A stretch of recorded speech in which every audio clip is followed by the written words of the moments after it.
Okay, welcome back, everybody. What we'll do here now, like for the decision packages, we'll just, we can open it up for questions, just for clarification. We won't debate anything at this point, and then we'll get on to the capital, and we'll kind of go through that, and then when we go through it again, we can kind of debate on some of the stuff there, or all of the stuff too, but maybe, hopefully, it's just some of the stuff there, so.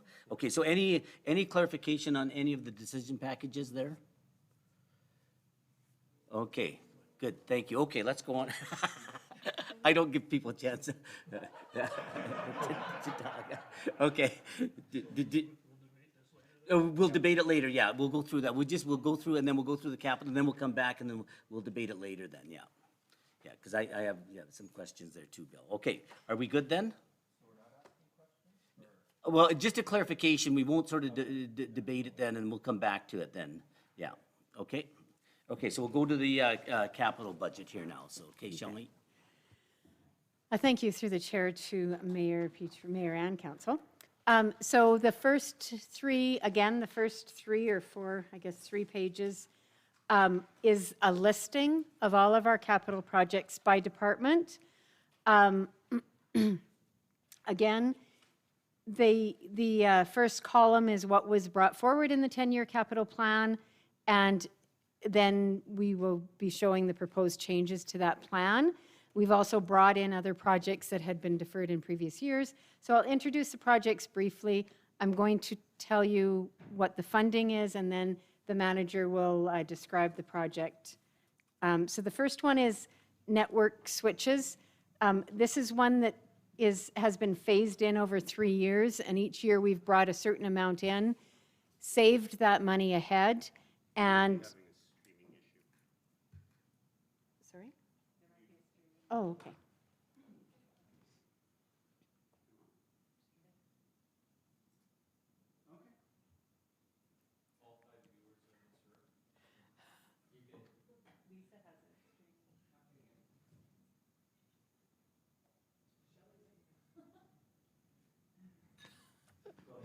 Okay. Can you see me?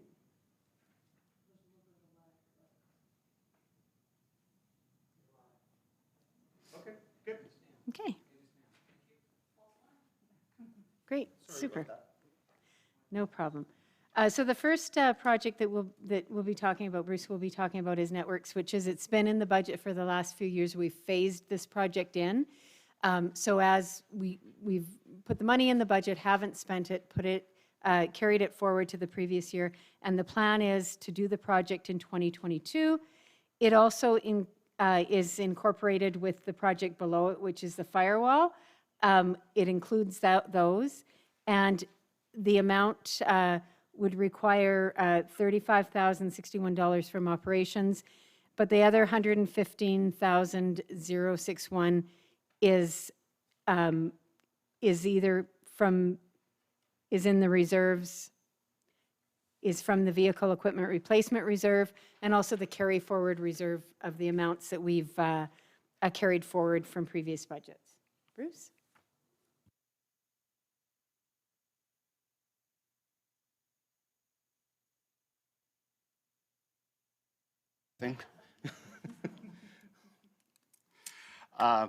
What we're proposing is like Shelley had mentioned, is the last year of the phased-in project.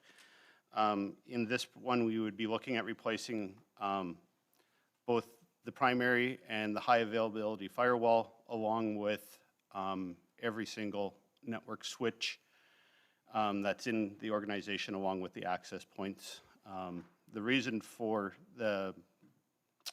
what we're looking at doing is we're looking at having a new platform, and so in order to facilitate all of what we were looking at accomplishing, we needed to replace the entire network at one time, rather than just replacing portions of the network, which is, so we've budgeted for the last 3 years to get to this point.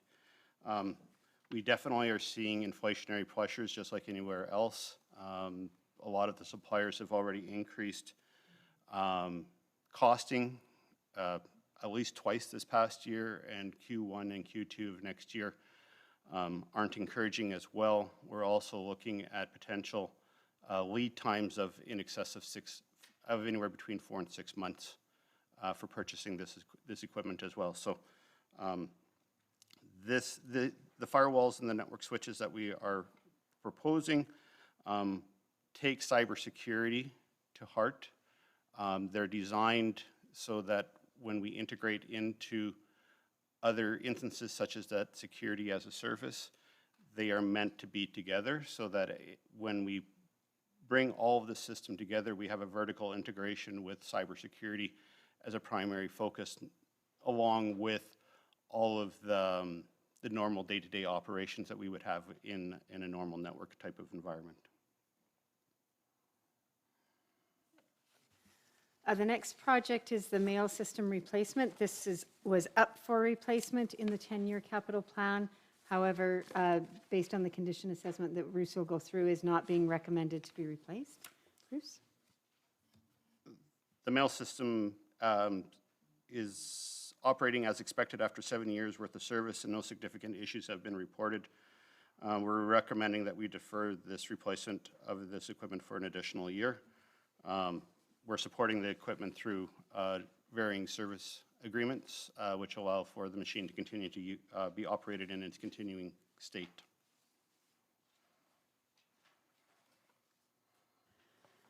The next project was scheduled, it was Council Electronics that was scheduled to be replaced in 2020. So it was brought forward again for consideration this year. And again, this year the recommendation is that it be deferred, and I will let Bruce speak to that. The system has been working well as expected, and since there has been no repairs needed over the past several years, and everything that we've done in regards to enhancing the ability and the functionality of the council chambers in the past year, we aren't seeing the need to replace the equipment at this time, and we're recommending that we defer this project until 2022. Sorry, 2023, my apologies. Thank you. And the next project was also deferred in 2020 where it was originally scheduled for replacement, and that is the Mitel phone controllers. And I will have Bruce, this replacement is $17,000 and half of it is funded from the Vehicle Equipment Replacement Reserve and half from operations. Bruce? The Mitel phone controllers are in every department in order to make sure that the phone systems are operating as they currently are designed.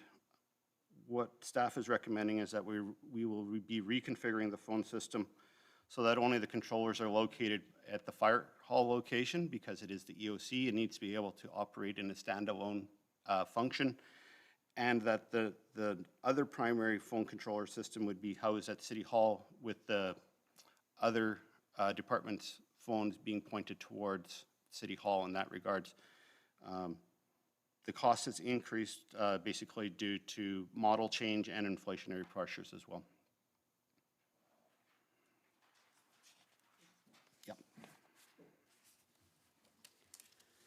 And next, we're going to move on to a project that was in the 2022 10-year capital plan scheduled. It's a new project, and it was the construction of the RCMP building. So at the time of doing the plan, we've put this together and anticipated that 2022 would be an approximate year in which we would take on this project. Basically, the RCMP building is at capacity, and if the operations were to continue status quo, or if our population were to increase, the accommodations, new accommodations would need to be considered.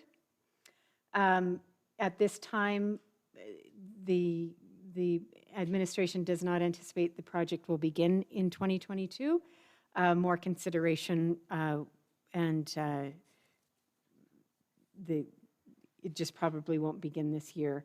The project, it was originally estimated to be $11 million, and it was in the plan funded from debentures. So the full amount would be debentures. The debenture payments would, of course, be paid by the tax base. But at this time, it is not recommended that the project move ahead. So the next one we're going to move on to is the fire department. And with that, the fire hose testing machine, which was replaced, or which was scheduled to be replaced in 2022 for $14,000, however, is not recommended to move forward. Kevin? Yep, through the mayor and all of council, this hose testing machine is used throughout the year to test a hose after the hose has been repaired or during its annual hose testing of all fire hose. The machine is in excellent condition. We've followed the maintenance program of it to a T. We see no need to replace it at this time. We're hoping that we'll get another 5 to 10 years use out of it. The next project is the portable generator light tower, which was also scheduled to be replaced in 2022, and it's recommended that it not be replaced this year. Kevin? Thank you. Yes, again, it can be towed to emergency scenes to light up the area to increase firefighter safety. It's also the backup generator for the fire hall, so when the power goes down, we simply tie it into the fire hall, and then the fire hall has electricity. But we followed all the maintenance schedule that applies with it. We've had absolutely no problems with it whatsoever. We don't feel it needs to be replaced at this time, and we are suggesting that it should last another 5 to 10 years.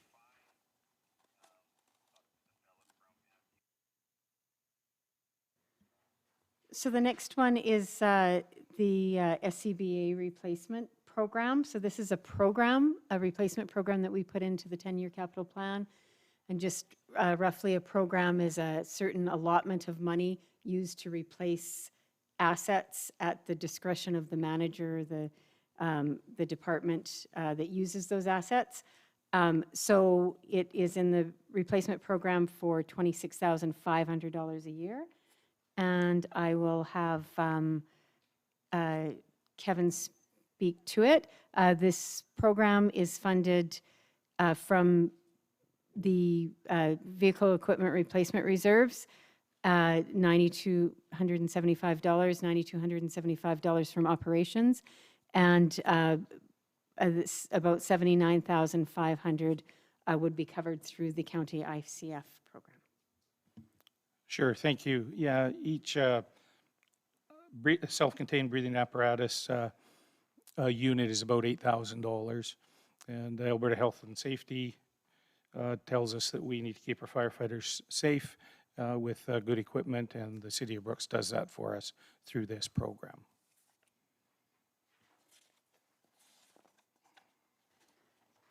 The next project I'll let Kevin explain was phased in over 4 years, and that was the AFRIX radio replacements. This is funded from operations. However, Newell 911 does contribute to each AFRIX radio that's replaced, but I'll let Kevin. Right, as mentioned, 2022 is the 4th year of this program. We just have 11 radios left to purchase. When that happens, then we'll transition over to the AFRAC system completely. And as Shelley said, Newell 911 contributes $1,000 per radio, so you can see there that that $11,000 goes to help offset the cost of the radios.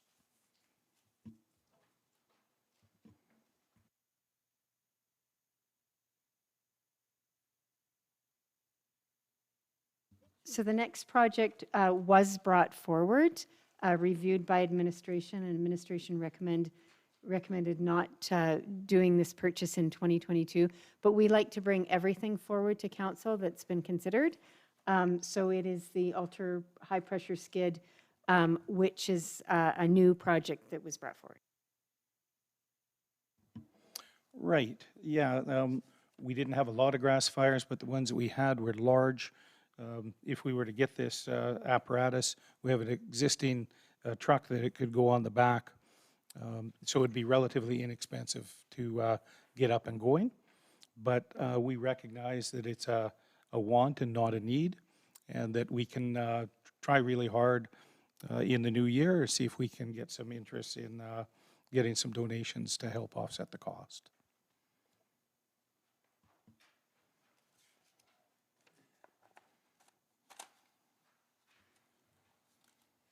So the next purchase is a part of the fleet replacement program, which was established in the 10-year capital plan.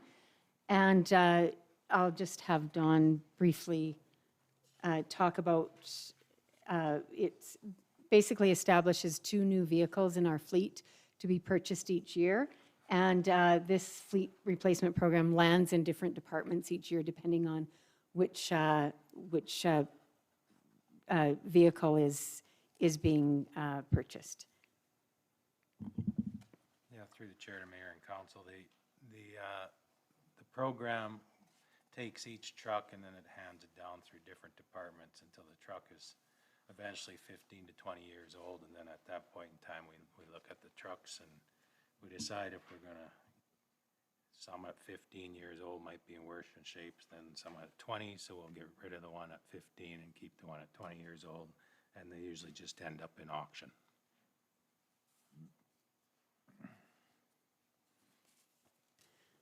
So that particular truck was under municipal enforcement department. The next is another capital program. So this again is 1.7 million per year that we do for street improvements. We have funded it from the BMTG portion of MSI, as I spoke before, partially, and also partially from our repaving tax reserve. So that has been ongoing, and I'll have Alicia speak to that. Thanks, Shelley. Through the chair to mayor and council. This program will continue to encompass an overall look at all the infrastructure in the roadway, including water lines, sewer lines, storm lines, fiber conduit, curb, gutter, sidewalk, and asphalt pavement. This program will only be put into place when there is a road that needs to be replaced. This allows staff to ensure the underground infrastructure is in good working order or upsized to future development prior to the new road being replaced.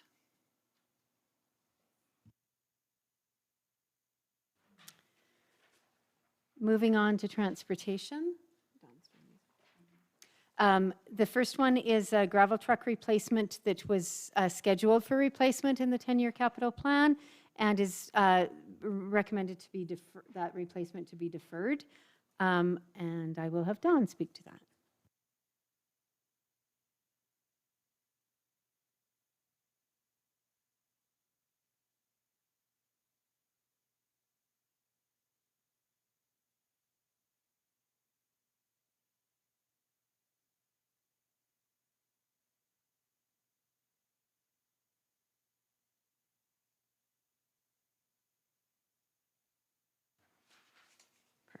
And just a note, he is noting that when we do replace it, the cost could be significantly higher than what we originally had in the 10-year capital plan. So the next is also was scheduled for replacement, the rotary four-post hoist. And that is recommended not to be replaced this year as well. Dawn? Yeah, with this one, we have an inspector come in each year and inspects this hoist and gives us recommendations on what need to be done. And his recommendations are basically listed here as it needs to be painted up, cleaned up with some rust proofing. And for the hydraulic jacks, at about cost of $2,000. But in other words, it's in good condition, so it's not recommended to be replaced as well. Thanks, Dawn. The next project is the Bobcat skid steer, Unit 94. This as well was scheduled to be replaced in the 2022 year on the 10-year capital plan and is recommended to be deferred. Dawn? With this one here, this Bobcat's primarily used in the wintertime. It's in fairly good working order. It's only got 1,549 hours on it. We don't really care to replace it. We have nothing to replace it with because it's very narrow and very small, and it fits on the narrowest of sidewalks with the sweeper broom.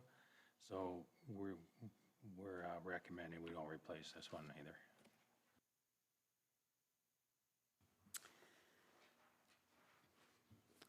The next is the GOEH handheld GPS unit that also is scheduled to be replaced in the 2022 year on the 10-year capital plan, and I'll let Alicia explain that one.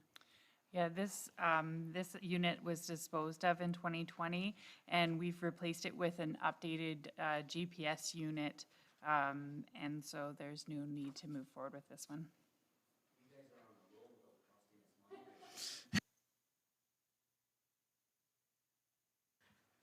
Well, now that's all going to change. So now we're bringing back a project that was deferred in 2020.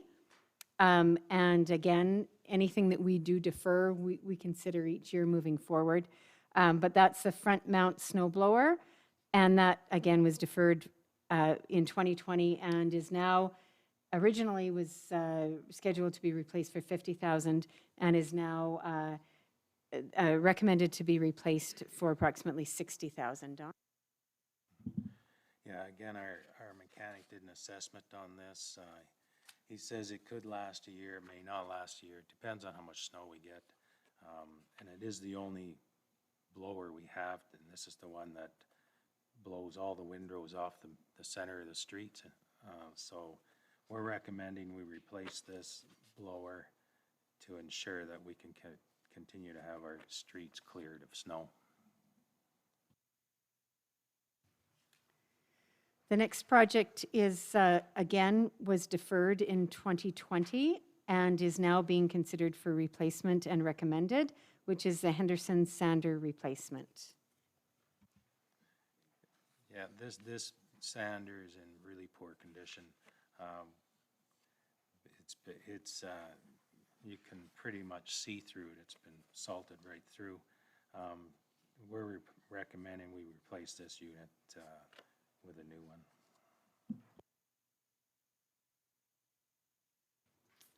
one. Great, and those two are both funded half from operations and half from the Vehicle Equipment Replacement Reserve.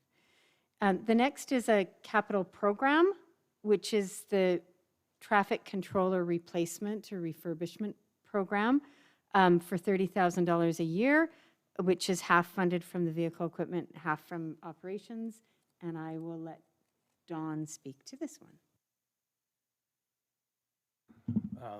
Yeah, so we replace 2 traffic signal light controllers each year just to keep them upgraded and updated so that we can continue to get parts for them, and if they ever do down, I know the old ones we have now, we do have some parts kicking around, but we can't get them anymore. So we're picking our oldest ones, we're going and moving through them first, and that's what this program is for.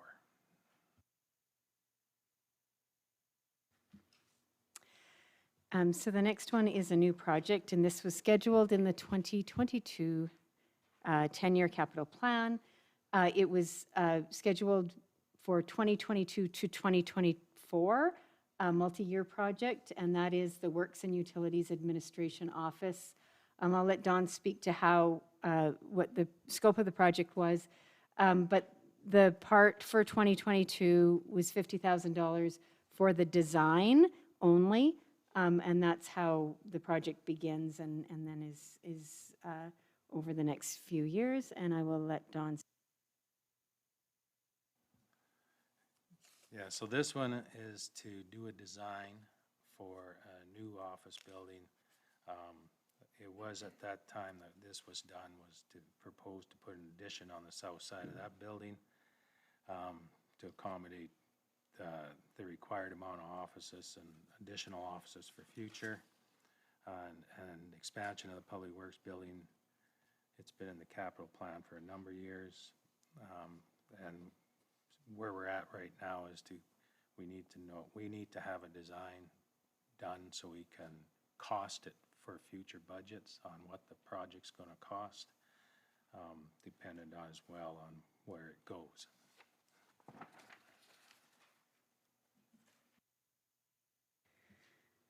And the last new project in transportation was brought forward and considered, but is recommended not to happen, and that is the noise barrier fencing, and I will turn that over to Alicia. Thank you, Shelley. The city received a complaint from a resident on Sutherland Drive East regarding the noise from the highway and requested that the city install a noise barrier fence along Highway 1 to decrease the road noise. In order to reduce the highway noise, the fencing would need to be extended beyond the property boundaries and be 4.5 meters in height to achieve the 10 decibel level reduction. This is the standard noise reduction for highway fencing. The cost to install noise barrier fencing along Highway 1 is estimated to be $495,000.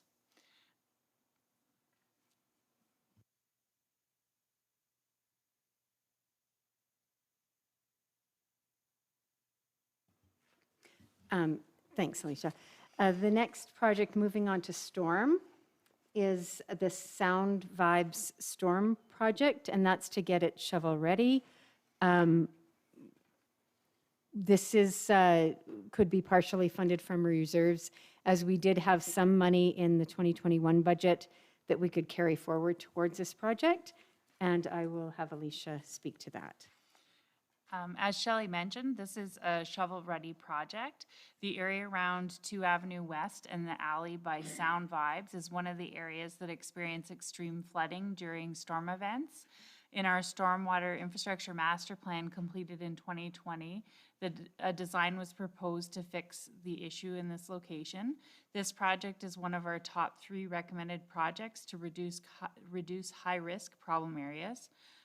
This project includes construction of upgrades to existing storm trunk that connects to the Marshall Drain. And as Shelley mentioned, in the 2020 budget, we had $38,500 to make this project shovel-ready. The cost has since increased to $50,000, so an additional $11,500 will be required in funding.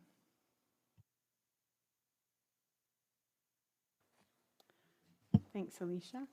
The next project in water is it's a capital program, again, $150,000 per year for water main replacements. And these programs in utilities are funded from the reserves specific to that utility. So this one would be Water Surface Irrigation Reserve. And Alicia. Again, this program is currently in place until 2022. It's designed to replace deteriorating steel water mains and water service saddles. It's proposed to extend this program for the duration of the capital plan in order to replace aging mains, valves, and services as required on an annual basis.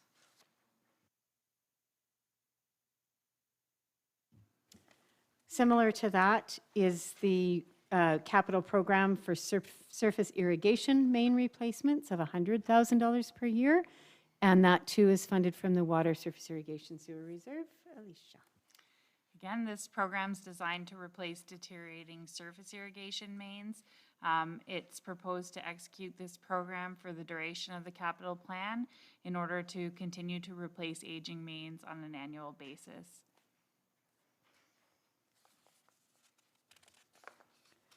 And similar to that is the sanitary sewer main replacement program of $150,000 a year. That would be funded from the sanitary sewer reserve.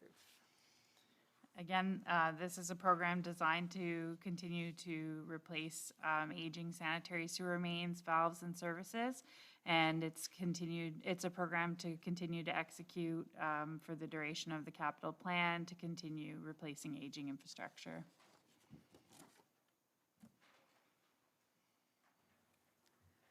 The next sewer project is a new project, and it was scheduled to be done in the 2022 year, and that's the Meadowbrook Lift Station. And it is taken out of this budget, and I'll let Alicia explain. Yes, this project actually was to begin this year and was budgeted for this year. And so it's not needed moving forward. This project's still taking place. It's just paused for the winter. And the next project was proposed in the 10-year capital plan as well for 2022, and it's the RV dump site and rest area for 700,000.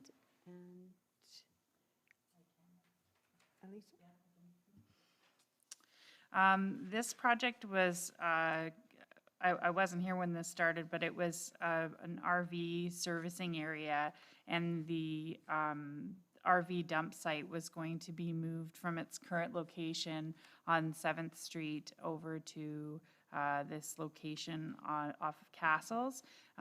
Because we haven't moved forward with a plan for the old rodeo grounds at this point, and there may not be a need to relocate the current dump site, this project isn't suggested to move forward at this point.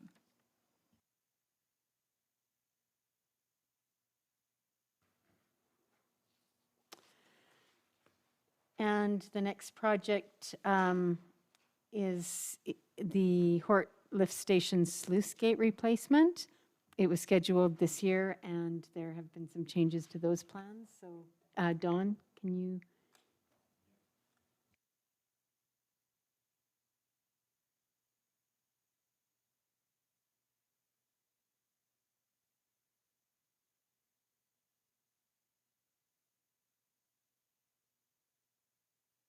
I keep forgetting to push that little button. And did you hear any of that? No? Okay.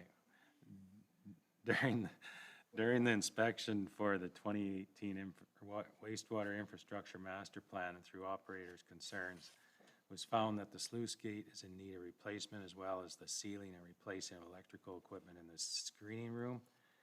The equipment has been oxidizing, corroding due to noxious gases. This project's no longer required due to the infrastructure changes that we've already done to that building.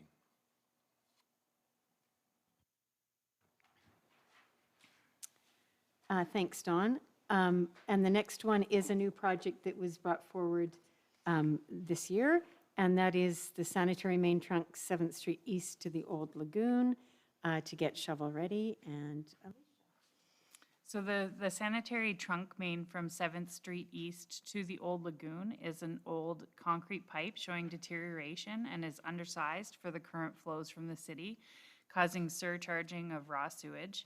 This undersized line prohibits the ability to grow anywhere within the city, including the industrial area. This project will create added capacity in this section of the trunk main to support the 10 to 25-year growth for the city of Brooks. There will still be additional upgrades required for the capacity in the industrial area, however. Based on our wastewater infrastructure master plan, the city is to proceed with the design of this project so that it's tender ready to proceed with construction in 2023.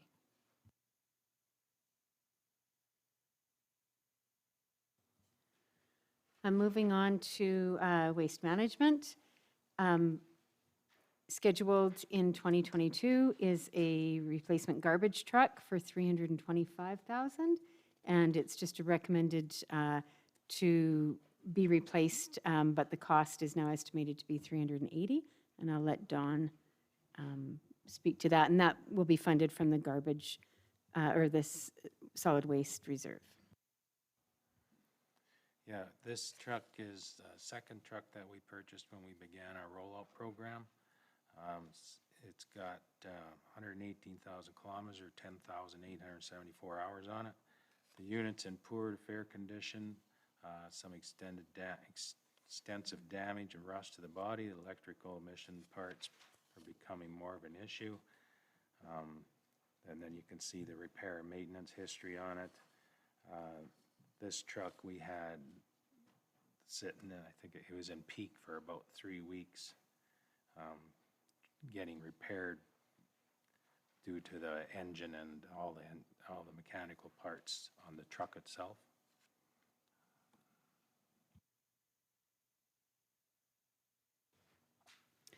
The next project is a new project in in waste management, and that's residential yard waste rollout containers. This project as well would be funded from the garbage recycling reserve. Yeah, so each year we have rollouts that eventually get broken down.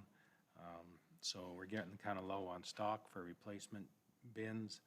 And when these get ordered, you order them on a large quantities, like 594 additional bins. And that's because it comes in that kind of a freight size. So otherwise, you're paying a premium to buy a few. So it's recommended we buy these bins so we can carry on with our program.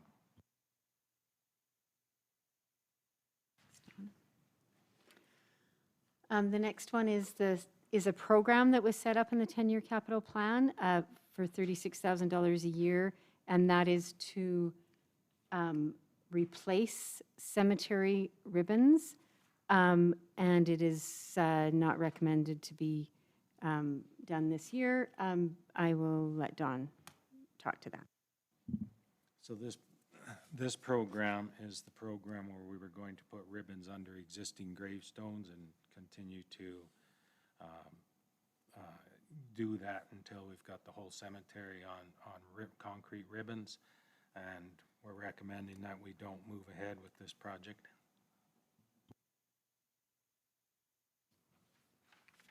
The next project is a new project, not to be confused with the one we just spoke about, but this is for new cemetery ribbons to be installed. And I will let Dawn speak to that. Yeah, so this is to carry on adding ribbons for new graves. These ribbons will finish it to the existing road that goes north and south through the middle of the cemetery, or to the east end of the cemetery. And it's recommended that that project be funded from the cemetery reserve. The next one is the replacement handy bus, which was scheduled to be replaced in the 10-year capital plan for $95,200, and there's an additional $9,800 added to that in our recommendation. Dawn? Yeah, this unit's in poor condition. It's got extensive body damage, and the wheelchair lift assembly is needing replacement in the near future. According to our mechanic's condition assessment, that he's recommending that we replace this bus. As well, that is recommended to be funded from the handy bus reserve. We do have a reserve that we contribute to replace our handy buses. We can move on to recreation. So this is the pro spa lift for the hot tub, and it was scheduled in the 2022 budget to be replaced for $6,000 and is recommended to be replaced for $6,500. Randy? Yeah, so this lift helps individuals who have mobility challenges access the hot tub. And it's in moderate to poor condition. It's showing visible rust on its metal components, has decreased range of motion, so it doesn't lower all the way into the hot tub, making it really difficult for individuals to actually get onto the seats in the hot tub.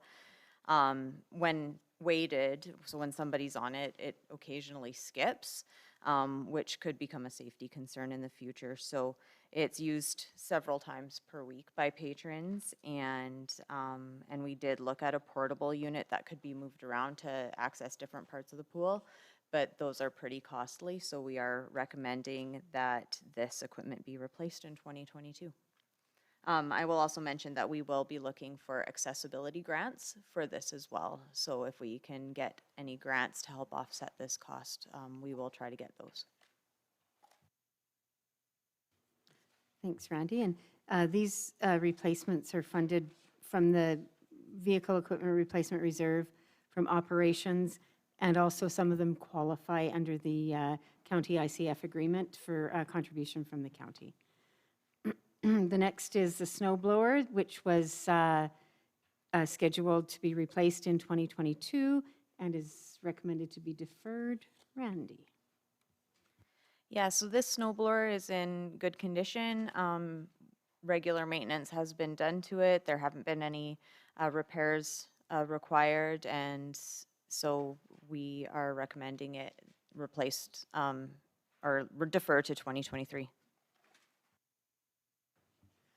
The next scheduled to be replaced this year is the Zamboni, is one of the Zambonis, and it's, the recommendation is not to replace it, and I'll let Randy speak.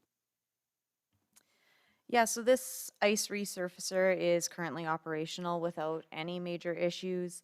There have been some maintenance and repairs required, which are generally done in-house by the city mechanic.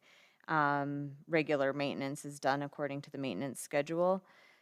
It will likely continue to work for another year or two, but maintenance costs may increase over those couple of years. We do have a backup ice resurfacer if needed. So if this piece of equipment goes down, we do have an older one that can be used as backup. So we are recommending that replacement be deferred till 2023. The next project is a snow blower that was scheduled to be replaced in the 2021 budget and deferred then, and is now recommended to be deferred as well. Yeah, the snow blower remains in moderate to good condition as well. We haven't had any major issues with it. It's not used too often, and we expect it to last at least another couple of years. So we recommend this is deferred to 2023 as well. Next is the T-Rex adjustable portable basketball system. Again, it was scheduled to be replaced last year, or this year, in the 2021 budget, and deferred then and again now. So this equipment is in the flex hall and is in good to moderate condition. The padding on it is showing some wear, but we can replace that out of operations. The components that raise and lower the basketball hoops are in really good condition. We've replaced backboards and rims as needed, and if this equipment were to fail, we still have 3 other courts for basketball in the field house, so we do have backup there. So we are recommending that this be reevaluated in 2023 as well. Next project is another Pro Spa lift, and this one is for the lap pool, and it was originally scheduled to be replaced in 2021, but deferred at that time. Randy? Yeah, so this is like the one for the hot tub, so it allows people with reduced mobility to access the lap pool. This one is most frequently used by the participants of the aquatic therapy program that is put on by Alberta Health Services. If it were to fail, these individuals would not be able to get in and out of the pool. So it is currently functional, but it has visible rust and corrosion that could affect functionality. The pool's a pretty harsh environment with chemicals and humidity and that kind of thing. So it is nearing the end of its usable life, and we are recommending replacement in 2022.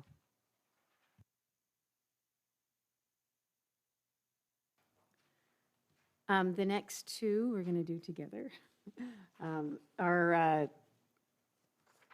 scrubbers. The first one's a ride-on scrubber, which was deferred from 2021, and the second is a auto scrubber deferred from 2020, and they're both recommended not to be replaced. Yeah, so the Karcher ride-on scrubber is still in good condition. It's used several times a week to clean the playing surface in the field house. We purchased a new battery for this equipment a couple of years ago and has regular maintenance done according to the maintenance schedule, hasn't required any major repairs, and does not need to be replaced at this time. The other auto scrubber is in fair condition. It's starting to show signs of wear on the squeegee, as well as the lever that raises and lowers the squeegee doesn't consistently work. It's used at the CRA to clean floors in the dressing room hallways and the concrete pad after the ice has been removed. Regular maintenance has been done. There haven't been any major repairs required for the equipment. But like I said, it's starting to show some wear and future repairs are likely. It's over its lifespan, but it's usable for what we need it for currently. So we expect it to last another year or two, and so we are recommending it be deferred to 2023. And the final replacement in recreation is the dolphin underwater vacuum, which was deferred from 2020, where it was originally scheduled to be replaced.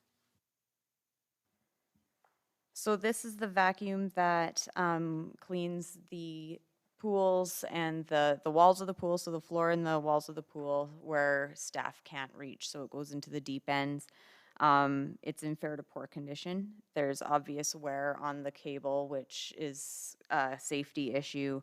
The brushes and filter are also showing some wear. Replacement parts for this equipment are not available, and the vacuum is not actually able to climb up the walls of the pool like it's intended. So other options were looked at, but the lower end versions of the vacuum do not have some of the features that we need for our pool, like the longer cord length to get into the deep end. Regular maintenance has been done on this equipment, including filter cleaning and changes and regular cleaning of the intake. And we are recommending that this piece of equipment be replaced in 2022. The next is a capital program, and that is for the fitness and equipment, the fitness equipment replacement program. So pieces such as the treadmills and elliptical incline trainers. And that was set up in the 10-year capital plan for $20,000 a year.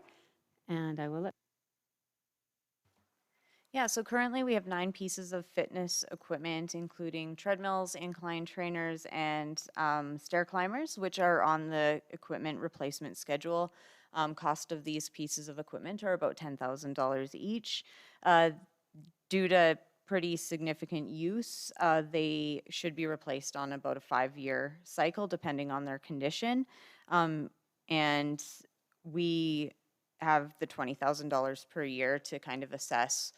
So if a piece of equipment is 5 years old but hasn't been used as heavily as some of the other ones, we could replace the one that actually requires replacement, the one that has a heavier usage. So we can actually schedule those replacements as needed based on usage. The next item is, again, from the fleet replacement program. So I don't know if Dawn has anything to add to that, but as I said before, we add 2 trucks per year to our fleet replacement program and move everything down. Second truck is scheduled to be land and recreation. So I think and that is for $38,000. Moving on to new projects.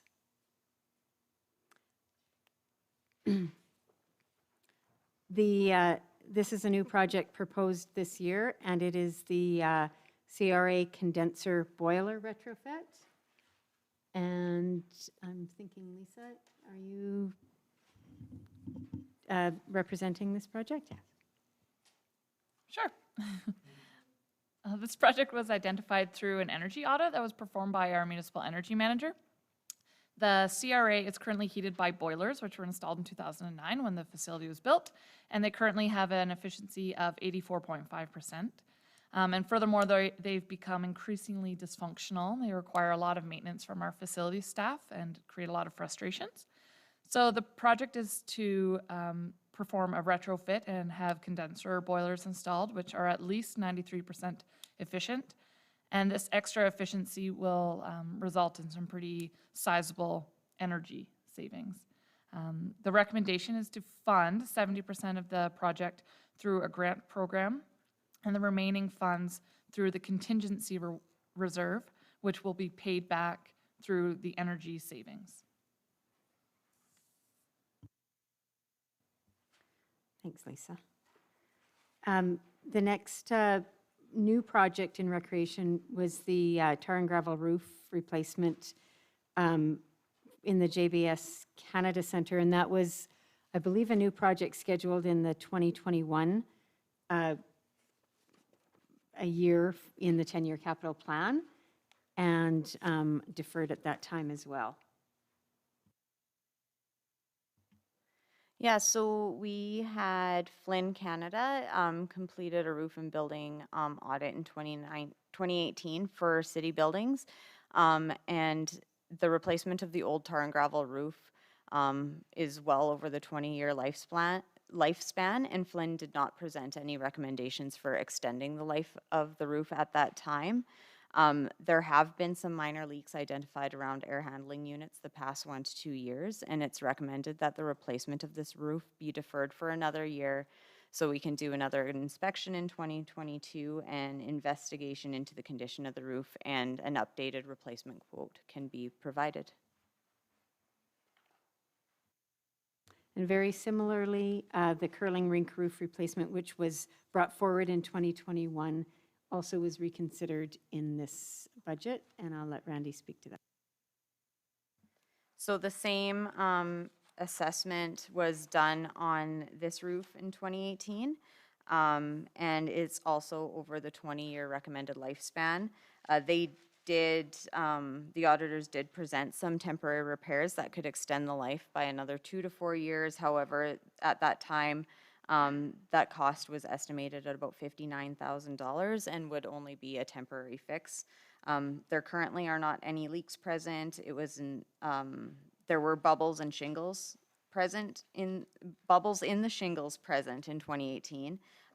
But staff have been monitoring that the last couple of years and has not gotten worse. So we're recommending this be deferred to 2023 as well, so that an assessment can be done in 2022. Thanks, Randy. Now we're moving on to parks. Scheduled to be replaced in 2022 was the striker sander, and that is recommended to be deferred. Don, do you want to speak to that one? Yeah, the assessment on this piece of equipment came back very good. We're saying it could last another 2 years, and probably even longer. It's all stainless steel, so we're recommending not to replace it. The next one was also up for replacement in this budget year, and that is the sod cutter. And it's recommended not to be replaced. So Dawn, I'll let you speak. Yeah, the sod cutter is another one that's in really good condition. We're recommending not replacing. It should last at least 3 more years depending on use. Next one is the lowboy trailer, also up for replacement in this budget year, and it is recommended to move forward with that replacement. Dawn? Yeah, this unit's in poor condition. It's needs brakes. It's very rusty. We don't feel that it's worth repairing anymore, and it's going to be more cost effective just to replace it. The next is a capital program to save us the time of going through each ride-on mower that the Parks Department have. We put together a capital program for the mower replacements, and that's $124,000 a year. And so I'll just let Dawn speak to that and how that is working. Yeah, this program's working very well. We don't always spend that $124,000 a year. It depends on how the condition assessments come through on the mowers. And then, of course, what we don't spend gets carried forward until any mowers, if we're more than the $124,000, we can replace those mowers. Then at that time, like I said, again, it's dependent on the condition assessments of the mowers. The next is also a capital program, and that's our linear trail and beautification program. This was originally proposed in the 10-year capital plan at $150,000 a year. However, it was reduced to $100,000 a year. I think it was in 2019. We made that reduction during the budget cycle, And so now it's $100,000 a year. I did add the carry forward from 2021 as council had made a motion to carry forward 2021's amount as well. But this is actually just the $100,000 linear trails and beautification program for 2022. But Don can speak to that as well. Yeah, this program is the one that we were replacing or putting new trails in. Along Castles Road, we put that new trail there with a pile of trees, and then on down through Duke of Sutherland Park, and then last year we kind of ran out of locations to move towards, and that's why it was deferred to this year. And by running out of those locations to continue to move ahead with this beautification program is what brought on that Trails and Beautification Master Plan proposal.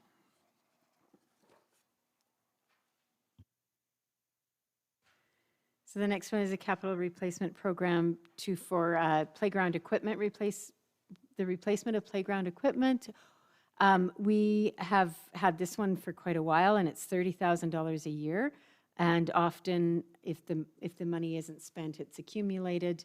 Currently, there's a $120,000 carry forward from previous years, and so that program will remain. I don't know if you want to speak to that as well.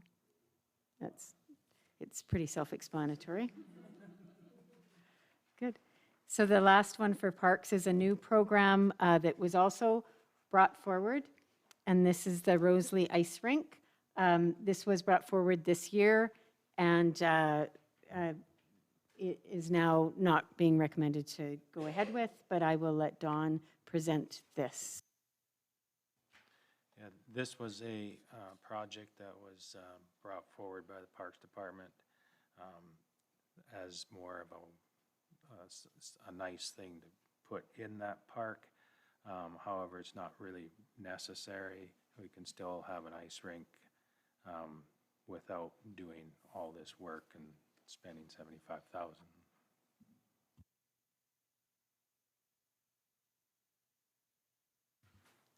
The final project on our capital list is the CC building exterior and interior door replacements that we originally scheduled in the 10-year capital plan for $95,000, and I will have Amanda speak to that. Thank you, Shelley. The doors, the frames, and hardware on the exterior and interior doors throughout the Community Cultural Center, those have actually been within that building since the building first opened in 1943. And they can no longer be adjusted for the proper operation of the doors. And so those doors do need to be replaced at some point. However, there is a preventative maintenance costs program provided for upkeep as relates to these doors. So administration is actually recommending that this be deferred to 2024. Well, I'm happy to say that that is the conclusion of our capital budget and all the projects. So at this time, I guess if there's any questions, I will direct them to we can direct them to the manager.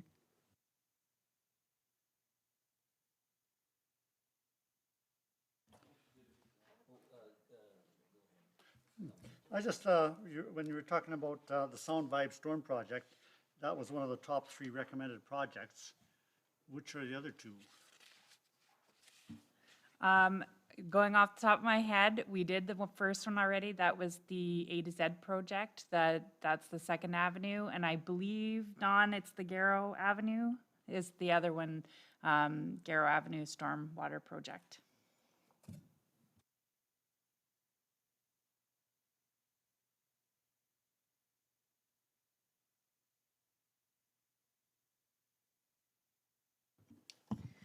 I guess this is for Randy.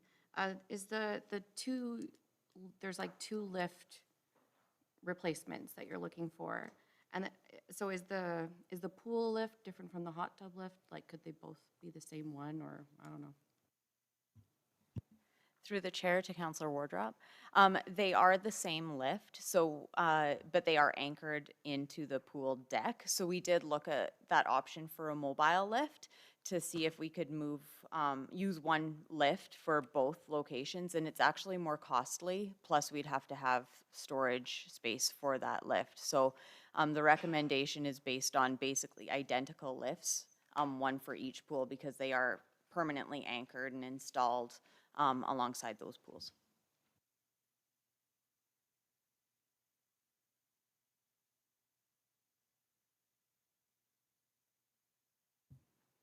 Oh, yeah, on that makerspace in the county, where are we standing with that building anyway? Where are we gonna end up with that white elephant or whatever we're gonna call it, and when? And how much is it gonna? Through the chair to Councillor Prentice, I'll do my best to answer that, just kind of, it's all hypothetical at this point. We don't own the building. We rent it from the county for, like, I think $1 or $0 a year. We currently have a tenant who occupies the entire basement and has for several years. And then the upstairs is divided into 2 separate suites. One is rented and the other one is the makerspace. So 2 of the 3 tenants are currently paying rent. The 3rd tenant is the makerspace, and they've been provided the space in kind. And currently, we are actually profiting on the building. It's not overly efficient. So the heating, air conditioning costs are pretty high, but we do usually turn a revenue at the end of the year for that building. So we don't currently have a long-term plan in terms of how long we'd like to hold on to it. We don't own it. There are some asbestos issues in the building, so we know that there is a liability there. But we renew our lease year to year and then renew in kind the leases to our tenants, so. So if there's anything major, like a heating system has to be replaced, that's at our expense, I presume? I know the county owns it, but what is our agreement? Yes, it would be our expense. So we could have some pretty costly projects in the future then. Yeah, we do have it inspected twice a year, once in the spring and once in the fall, to make sure that the air conditioning gets a clean out and make sure the furnace gets clean out. But the building's a little bit on borrowed time, much like the Community Cultural Center. But it's serving a pretty important purpose right now. Oh, yeah, I realize that. I just wondering where we stood with it. Then I was wondering also with the radar we're talking about, there's very little money for that, but there's new regulations coming out with the use of radar guns, I understand. You can't hide behind buildings and all kinds of stuff and set up traps. It's been on the news. Is that gonna make any difference in our revenue, do you figure? Or has anybody even heard about it? Well, it's Calgary, I thought it was. Yeah, I think they're talking about photo radar though, and. Photo radar. Yeah, it was photo radar, but what we're doing is not photo radar. We're snapping them as they, that like won't on be the a- spot okay, so there. that's It's not just a included in- handheld one. Yeah, okay, I was just Yeah, not too and- sure on that one. yeah. And then the other one was, Don's got a shingles to replace at the cemetery. Have you ever looked at tin? Last 25 years, a little more money. We did, we looked at the cost of the tin and cost of the shingles, and the 7,500 would do either. Pardon? The 7,500 would do either tin or shingles. Okay. Councillor Nesbitt, or, sorry, Bill. We were talking about the shop design of $50,000. We're talking about the other pieces of land that we might look at. Should we get some information of where we're gonna go with that before you do any design of a shop? It seems like we have to make a decision one way or another if we're gonna stay there, so this could be a little redundant. Yeah, I agree, and I think as council, I think we should decide, because we've been talking about that, and I don't know if we have a definitive date, whether it be March 31st or June 30th of next year, or like, like come up with a definitive date on what we want to do with that. Yeah, because we spend $50,000. Yeah, we won't spend the 50,000 until we get a definitive date, or a definitive place where we're gonna put the Public Works building there too, right? We're in agreement, but maybe this council in the next, but let's come up with a date, whether it be March 3rd, like I'd use the first quarter, the second quarter, I don't know what works for you guys, or what works for council on what you guys wanna do, like, yeah, this has been in the works for a while, so let's, finally decide what we wanna do with it then, or where we're gonna go with that then, so. And then also on that sewer dump station, I thought we had that approved to go to that 700,000 of that last contractor, was that just?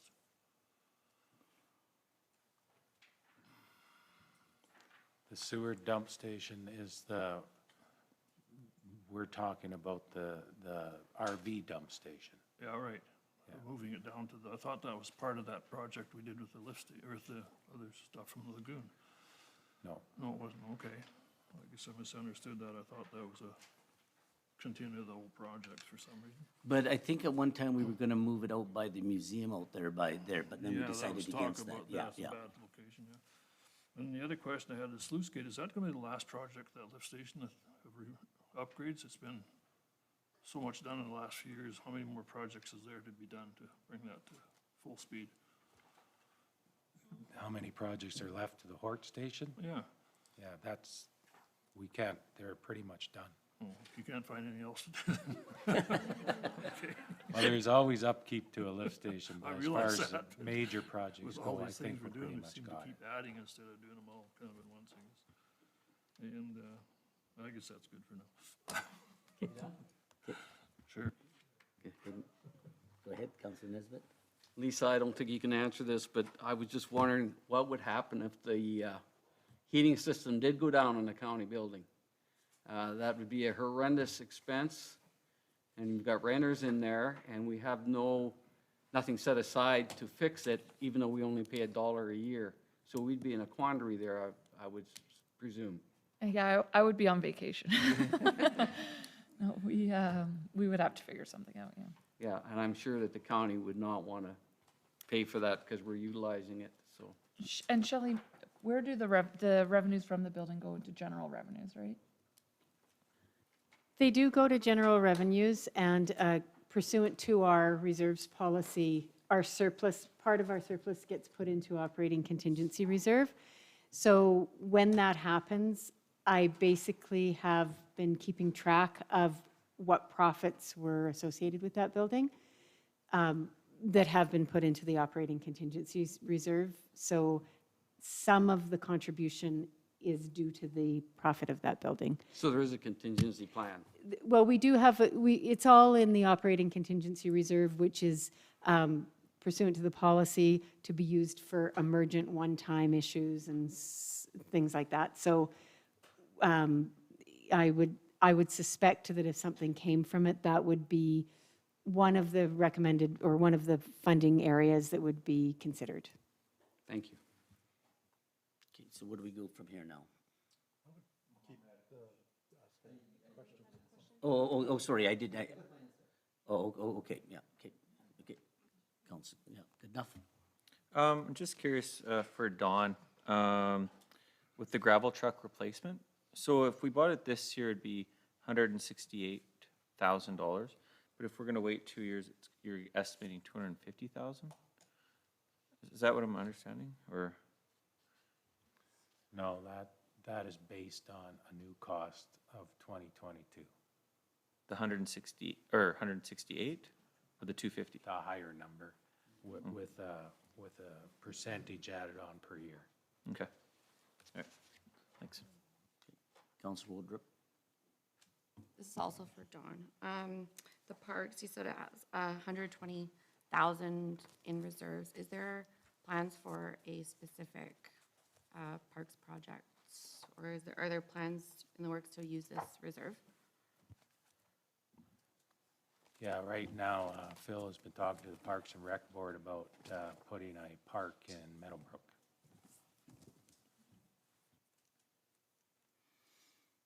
I don't know if this is a question for now, but maybe for later, just when you're talking about the trails, we do about 100,000 a year on that. Are we running out of places to put trails? Is that right from the rec board? Is that? Well, right now, the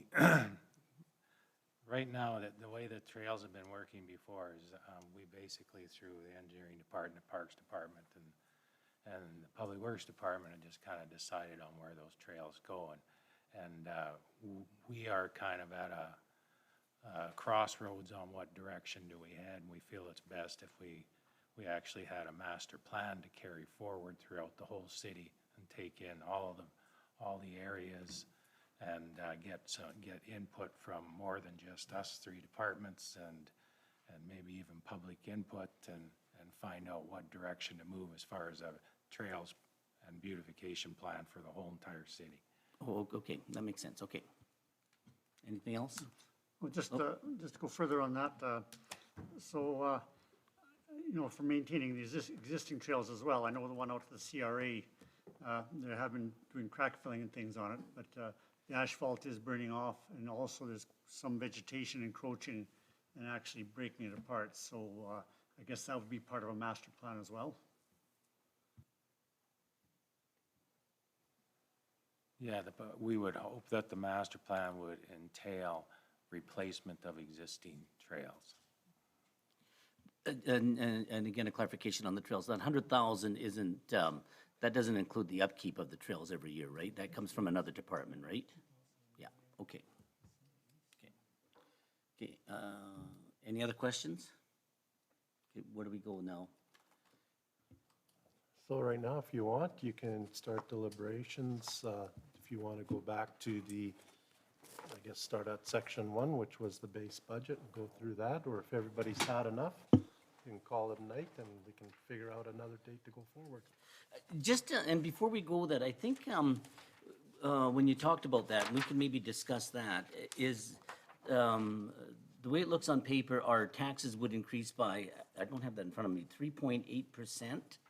Or the revenue would increase. It's not, I mean, the taxes are determined on the assessment and things like that, but right now, it's at 3.8%, right? 3.89%. At 3.89%. So I just want to ask council if they are comfortable with that number going into this year. And I know and if you've been reading AUMA notes around the province, rates have gone, some have been really high, up to about, 6%, 5%, 4%, things like that, right around the province on that there too. But I just want to mention too that in the last year, we had a reduction, and maybe Alan can correct me, or maybe Shelley can correct me on that. And I'll just go residential, because last year we had about a 5% or about a 3% decrease on residential. So I'm going to tell you what I know off the top of my head, and then I'll get the rest of the information. We had a 2.1% decrease in our revenue for everything. However, we then brought the 2020 ICF money and used that to reduce the non-residential taxes when we went to levy the taxes. So it wasn't part of the budget process, but when we went to levy the taxes, we did a budget adjustment to bring that money in, and how much it reduced it by, I'll have to look that up. But that's basically what we did. We used that money to reduce only the non-residential taxes. So when I compare last year to this year, I am comparing with that budget adjustment in, so with that reduction. And then my point, and I think the year before we gave, because of was it the COVID year, or however, we did give a rebate. We didn't reduce the taxes, but we offered rebate. My point is that in the last 2 years, we've had taxes have sort of declined, property taxes have declined. I'm thinking as the owner there. So when I look at 3.8%, and we got some extraordinary things that are going on here with the retro pay from the RCMP and the police thing too. So I don't know how we can sort of get around that there too. So my question is, and I'll leave it out to you guys here, are we comfortable at 3.89%? And then we can kind of go from there then. So, and then we'll go from there. Okay, Councilor Jessica. Yeah, so if I could just ask, and there's assessment and there's taxes. And if your assessment goes down, your taxes have to go up. Or money has to come from someplace, or you reduce costs. So in the past, our assessments have been going up pretty well every year. What would have been the average increase in the assessment over the past, which would be a tax increase if there was no assessment increase? Like over the last 5 years, here we're talking 3.68 or 78%. Has it been the assessment gone up the equivalent amount, or we have these additional costs now as well? But what has it done in the past? So through the chair to Councillor Jessica, I say that to consider my answer. I do know that the residential assessment has gone down less than the non-residential assessment. I don't have those numbers in front of me, but when we go to levy taxes, we consider that as well. I mean, that, we do illustrate what the impacts are, so I'd have to look back to see what we're at. In this year, I would say, talking to the assessor, we could expect a decrease in non-residential assessments again as well. I would say the residential assessments are fairly flat. So that does speak to how much of the revenue that we have to collect, how much goes to each person. So you're correct. When there's less assessment, everybody gets more of a share. But Yeah, and it even gets more complex than that because let's say you have the same building, same businesses, and everybody's assessment goes down by the same amount. If you raise the same amount of taxes, your tax rate will go up, but everybody's taxes will stay the same. Unfortunately, in the real world, everybody's assessments don't go up or down in the same percentage. So even if you say, well, our tax rate's staying the same, if my assessment goes way down, I'm going to pay less tax, but if yours goes way up, you're going to pay more tax. So it gets pretty complex when you look at that. And I think Shelley's right, and especially in the past few years, the non-residential assessment has decreased more than the residential assessment for sure. Okay. Are we, okay, just I'll pose this one last time here. Are we okay with that 3.89? Okay, yeah. 3.86. Well, no, okay, wait, what is it, 3.86? 3.86, oh, yeah, okay, 3.86. Yeah, okay, and it worked out, I know when you were using an average, it worked out to, I don't have it in front of me, but about $75 more a year on an average household. Yeah, okay, yeah, Councilor Wardrop, yeah. So, because it's not including the Alberta education and the seniors, so is that expected to be stable or increase, decrease? so what I can tell you at this point is I've just took a quick look at our equalized assessment, and I don't know what the education budget is. I do know we have already got the requisition for Newell Foundation. It's a very small, there is an increase, not a considerable one, and it's a very small part of our tax bill. But both of those are assessed to us or levied to us based on our equalized assessment. So what I can tell you about the 2022 equalized assessment is for residential, our equalized assessment went down 0.2%, but the total residential went down 0.8%. So if we go down less than what the total did, that would indicate that we'll get more of our share than we have in the past, if that makes sense. For non-residential, the province's non-residential went down 3.1%, but the cities went down 7%. So that means that the non-residential will get less share than they've seen in the past. If that, it's a little bit hard to explain, but that's kind of the indication that we have. So what's levied back in both the education and Newell Foundation will be less for non-residential, but could be slightly higher for the residential properties. Again, I don't know what their budgets look like I don't know what the education budget looks like yet. I do too. So if that goes up, then there's more of an impact as well. And then I do have Okay, a quick follow-up. Oh, go And ahead, then- Marissa, one, yeah, go ahead. Sorry.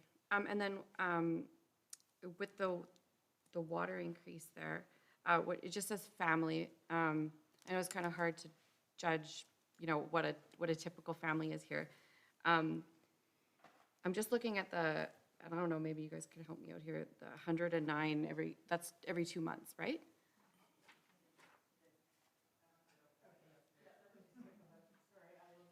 That just seems low to me.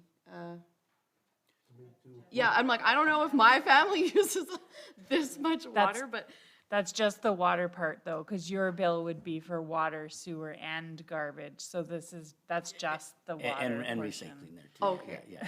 I'll blame my husband on it. Yeah. He told me. He pays those bills. Okay, I just want to make sure because, that could look really different, right? Yeah. Just everyone getting their bills every couple months, that could be a real shocker. I Yeah. don't know what else to do Yeah, about it. and the water too, we don't decide on the water rates. They're decided, right? Yes, we do. On the, So not on the, what we pay for the treated water? no, right, but the other parts we do, yeah. Yes, so in this proposal, and what I can do for your information is I can put together these increases, what your total utility bill would look like, the impact for that, including all those other charges. And I typically did that when we bring the bylaw to council, which would happen at budget time. If these rates were adopted, we'd have to change the rates bylaw.